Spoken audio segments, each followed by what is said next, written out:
So ayan guys, magandang gabi po sa inyong lahat, mga kapwa ko supporters ng ating Kuya Dave. What's up po sa bawat isa sa atin, no? Sana nasa mabuting kalagayan po tayong lahat guys. So ngayong gabi po ay gusto kong ibahagi, no, or bigyan po ng reaction itong post ni Linda Ramos sa kanilang fan page, no, sa Tikluis Tikram UAA, no, na ito po ang kanyang sinasabi. Totoo nga, sabi niya, totoo nga ang kasabihan na pag hindi mo kayang pantayan or higitan, siraan mo. Ayan, sa kanila po galing ito, no? Be aware, no? Ang sabi niya, be aware po Luisinians na naglipana na po sa Sukmid, lalo na sa Kumsek ng channel ni Tate Ram, ang ginawang mga fake accounts po namin na ginawa ng ibang mga kabilang supporters po para po sirain tayong mga supporters ni Kuya Luis. Huwag po kayong basta-basta magtiwala kung may mababasa man kayong kakaibang comments gamit ang mga accounts na ito. Mga tao po kayo, magtanong po kayo sa amin. Open po ang page na ito para sa lahat. Ang tunay na supporters hindi kayang manakit ng isang bata. No, wait, dito lang muna tayo, no? Hanggang doon muna, no?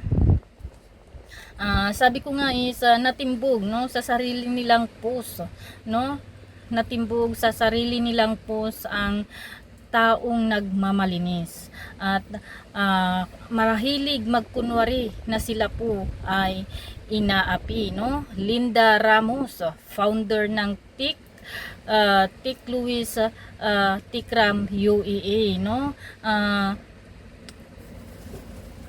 You're the master, no? You're the mastermind of all fake account, bashing or alam mo yon, yung para lang po ibaba mo or para lang po saktan mo, no, ang inusinting bata, no, ang inusinting binata, no, na ito po ay ang eldest son ni Tikram, no. So Linda Ramos, uulitin ko po, no, paano po sinabi mong ginagamit namin ang pangalan mo or ang inyong grupo? Isa mismo pong fan page ninyo ay nandyan po dyan po ang account na yan na nagko-comment, no? Tapos sasabihin mo na ginagamit namin, naglipa na daw sa labas. So ibig sabihin marami po kayong ginawa kung naglipa na sa labas, no? Linda Ramos, ibig sabihin marami kang ginawa, no? Alam naman natin na ikaw ang mastermind nito. Ikaw po ang mastermind nito, no, sa mga ganitong nangyayari. Kasi una sa lahat, no, founder, no, kukumustahin ko po muna, no, ang buhay nyo po, no. Sabi ko nga, alam nyo guys, kayong mga bashers ni Dave, no, kayong mga walang magawa sa buhay kundi baliktarin ang katotohanan, no, para lang po mapabuti po kayo sa mata ng mga ibang supporters ng Tikram at sa mata ng Tikram family, no. Ngayon pa lang, sabi ko, sinusunog na po ang inyong mga kaluluwa sa impyerno, no. Kumusta naman ang batang kulang na lang po ay patayin nyo sa mga comment nyo, no? Kumusta ang batang si Kuya Dave na kulang na lang, sabi ko nga po, ay patayin nyo sa mga comment nyo sa comment section, no? Huwag nyong sabihin na hindi nyo ginawa ito dahil ginawa nyo po ito, no? Mismong nasa amin ang screenshot, no, na sinabihan nyo, galing yan mismo sa inyong fan page ang nagsabi na rip, no, kay Dave, no. But Kuya Dave is very much healthy, no, at lalong dumarami po ang nagmamahal sa kanya. Not only, sabi ko nga, unconditional love ang natatanggap niya, pero sa financial and material na bagay talagang very blessed po siya, no. So yan lang naman po, no, ang batang hindi nyo tinatantanan ng di magagandang salita, no. Ang sabi mo nga, no, di nyo kayang pantayan ang mga bagay na gustong ibigay ng mga nagmamahal kay Dave, kaya Huwag na po kayong makipagkumpetensya, no? Kasi kayo po, no, kaya po kayo nagkakaroon ng eagerness, no, na iba si Dave or kung ano pa man dyan na gusto nyong gawin kay Dave at sa mga supporters ni Dave is dahil po nakikipagkumpetensya po kayo, no? Tanggalin nyo po sa puso nyo ang kompetisyon kasi hindi nyo po kayang kakumpetensya ang mga supporters ni Dave. Katulad po ng sinabi mo, mas marami po kami, di ba?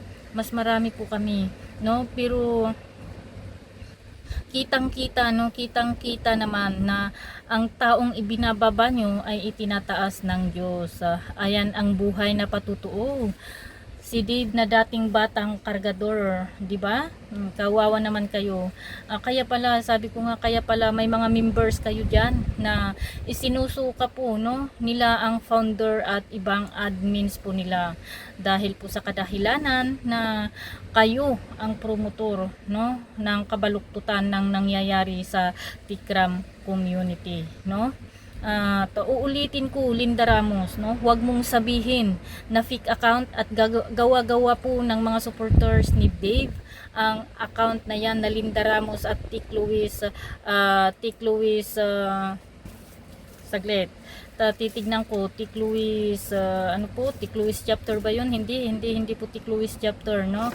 Kundi ito po ay ang admin underscore Tik Luis chapter, no? Huwag mo pong sabihin na gawa-gawa kasi nandyan po sa inyong fan page, no? Nagko-comment po sa inyong fan page, no? At Linda Ramos and tignan mo rin po, no, Linda Ramos, yung sinasabi mo na hindi ikaw, no, kasi 8 years ago na po, no, itong account mo na ito at admin underscore Tik Luis supporter po ang nakalagay. Sino po, no? Sino po ang sabi ko nga, sino po ang maniniwala sa inyo, no? At yan nga, founder at mga admin ng Tik Luis, no, UAE chapter, no. Ang masasabi ko lang po sa inyo ay itong ano po nyo na ito is sisiguraduhin po namin na makakarating po sa Manalastas family, no. Kung dati-dati tahimik lang po kami, ngayon dahil galing na rin po sa inyong bunganga mismo na galing na rin po sa iyong post mismo sa fan page nyo, bahala na po ang Manalastas family na mag-analyze kung ano po ang tama at mali, kung ano po ang totoo at fake, no. So wag po kayong mag-alala, no, kasi sabi ko nga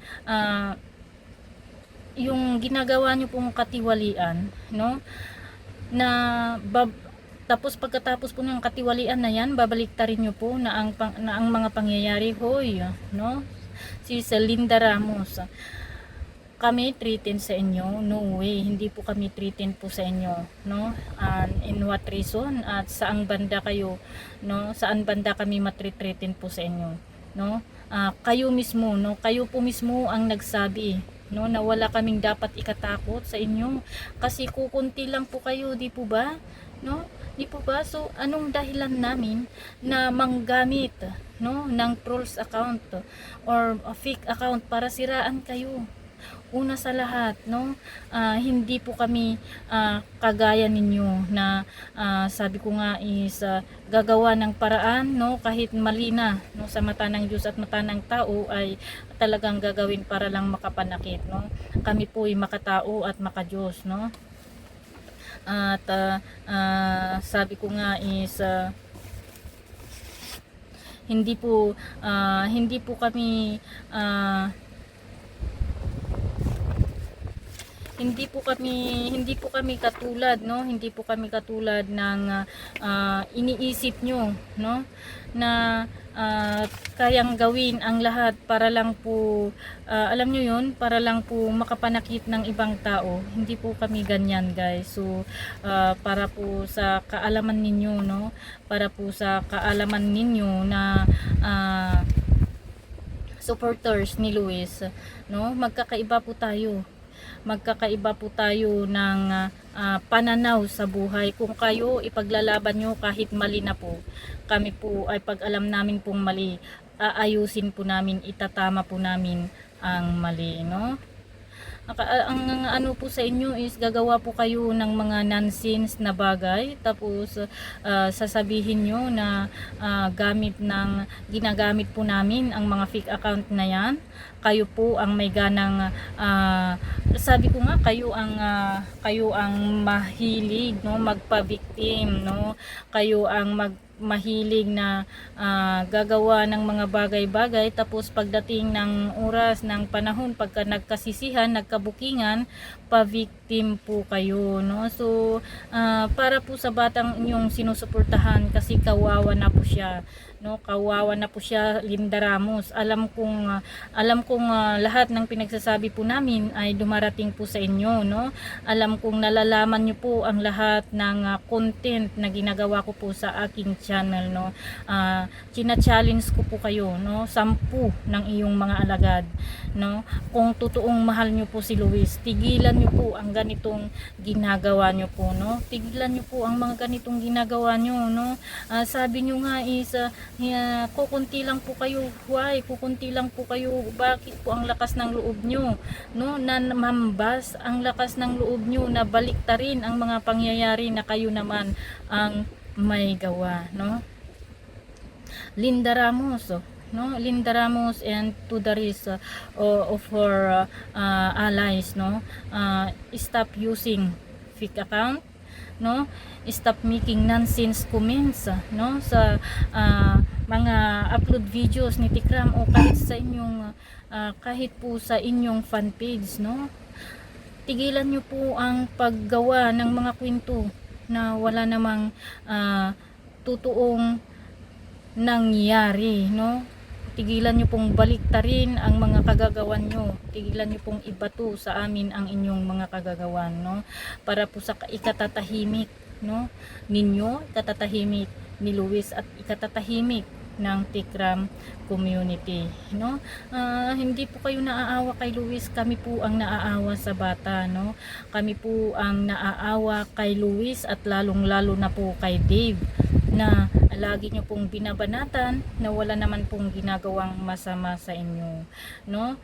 Sa huli, stop pretending. Sabi ko nga, stop pretending that you in your group are the victim here, no? Because sa reality is kayo po talaga, no, ang promotor ng lahat ng ito kaguluhan, no?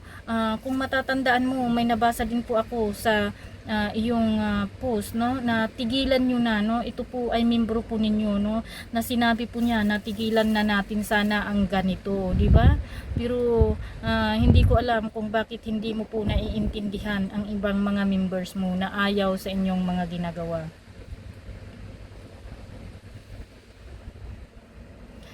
Katulad po ng sabi namin, yung sinasabi ng mga kapwa po namin supporters patungkol kay Luis, ayan po ay sagot lamang po, no, sa inyong mga ginagawa patungkol kay Dave. Subukan nyo pong tigilan na iba si Dave. Titingnan po natin, no?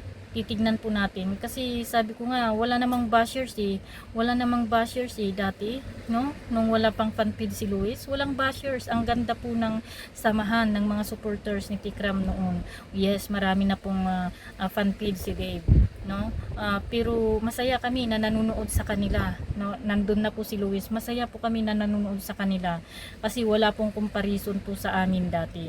Pero nung nagkaroon na po ng fan feed si Luis, dito po nag-umpisa ang mga bashers, no, dahil po sa galing po sa inyo ang unang pambabas kay Dave. So anong gagawin ng mga supporters ni Dave? Di po ba kami po ay ibabalik namin sa inyo ang inyong ginagawa, no? Ibabalik po namin sa inyo ang inyong ginagawa, no? Hindi rin po kami mapanglait na tao. Hindi rin po kami mapanglait na tao, no? Kayo po ang mapanglait. Tawagin mo si Alaysa, no? Si Alaysa ang number 1 na kagaya niyo pong mapanglait. Tawagin niyo po si Alaysa at ang ibang mga supporters ni Luis, no? Baka gusto mong isa-isahin natin ang pangalan ng mga supporters, ang pangalan ng mga membro ng fan page niyo na mapanglait, no? Wag mong ibato sa amin ang inyong kagagawan. Sabi ko nga po, no, kasi hindi po kami kagaya ninyo, no? Hindi po kami tumitingin sa panlabas na anyo. Ang tinitingnan po namin yung ugali po ng tao. Grabe ka, no? Linda Ramos, naturingan ka pong fan page, no? Instead na naturingan ka pong founder, instead na itama mo ang pagkakamali ng iyong fan page, ang pagkakamali ng iyong grupo, is ginagawa mo pa is binabaliktad mo, no? Pinapasa mo sa iba ang kasalanan nyo. Ito ba ang magiging ulirang founder? No, paano pa kaya yung mga support, paano yung mga nasa baba mo, Linda Ramos, kasi ang founder nila is kagaya mo na eh, no? Alam mo na siguro ang ibig kong sabihin, Linda Ramos, no? Paano yung nasa baba mo, hindi mo sila ma-handle kasi ikaw mismo hindi mo kayang i-handle ang sarili mo. Huwag kang magpaawa if Linda Ramos, no? Hindi na po sa amin uubra yan, no? Kung dati-dati nagagawa ng grupo nyo yan, no? Sumbong kayo kay Tikpurin, sumbong kayo kay Tikram, no? Mag-comment kayo tapos mag-i-edit out kayo ng comment, ang makikita lang po doon mga comment ng mga sagot ng mga supporters ni Dave, pero ngayon hindi na po. Bistado na po kayo, no? Bistado na po kayo ng mga Manalastas family. So, ngayon anong sasabihin nyo? Anong sasabihin nyo ngayon? Fake account, ginagamit namin kayo para masira kayo, no? No way, hindi na po namin kailangan yan kasi sirang-sira na po kayo. So, ang maipapayo ko lang po sa inyo, accept the reality, no? Itama ang dapat itama. Alam nyo naman kung ano po ang nagawa nyong kamalian. So, yun po sana ang itama mo, si Linda Ramos, founder of Tikluis Tikram UAA chapter, no? Itama mo ang dapat itama. Huwag mo na pong dagdagan ang isa pang pagkakamali sa isa pang pagkakamali. Kasi magpatong-patong lang po yan. Mahihirapan po kayong makaalpas. Ayan, Linda Ramos, no? Sana naiintindihan mo ang aking sinasabi, no? Sa totoo lang, wala po kaming galit kay Luis. Pero dahil po sa inyong mga ginagawa at patungkol kay Dave, no? Hindi lang po iisa eh, no? Nakalista lahat ang mga bashers ni Dave na nandyan mismo sa inyong fan page, no? Medyo naglaylo-laylo lang ngayon kasi alam na nagkakabukingan, no? Alam na nagkakabukingan kaya medyo naglaylo-laylo at gagamit kayo ng mga panibagong mga account para lamang magmukhang hindi mahalata na galing po sa inyo, no? So ngayon ibinabato nyo po sa amin ang mga ginagawa nyo yan. Hindi po namin gawain yan. Hindi po namin gawain yan. Malinis po ang konsensya namin patungkol sa ibinabato mo yan, Linda Ramos, no? Ang maipapayo ko lang po sa inyo, sabi ko nga, baguhin nyo po ang strategy nyo. Alalahanin nyo, no? Alalahanin nyo, sabi mo nga mas marami kami kaysa sa inyo, no? Yun pa lang, bakit po kami gagawa ng di maganda, no? Bakit po kami gagawa ng ikakasama ng mga supporters ni Dave, no? Na kami mismo ay sinusubukan po naming punahin yung mga supporters ni Dave na bashers din, no? So tapos sasabihin mo na sa amin galing ang mga fake account na yan. Hindi po, Linda Ramos, no? Una sa lahat, wala po kaming dahilan para po siraan po kayo. Yes, nagbabanggayan po tayo, no? Nagbabanggayan po tayo tungkol po sa mga comment, tungkol po sa comment section, sa mga pinagsasabi ng bawat isa, no? Patungkol sa mga bata. Pero alam mo ang dahilan, no? At hindi po kami ganong kababang uri ng tao na gumamit ng ibang pangalan para lang po sirain po kayo, no? Kami po ay may konsensya, hindi po kami katulad nyo. So kung marunong po kayong tumanggap ng pagkakamali, tignan yung mabuti muna, linisin nyo po muna ang inyong fanpage, linisin nyo po muna ang inyong grupo bago po kayo lumabas, no? Na maghanap kung sino po ang ituturo nyo dito sa labas. So, ayan, sana po maintindihan nyo at sa mga Dave supporters dyan, good evening po ulit sa inyo mga Dave supporters, and thank you very much po ulit sa mga walang sawang pagsuporta sa ating Kuya Dave at pagmamahal sa ating channel, no? Kita-kita po ulit tayo hanggang sa muli, no?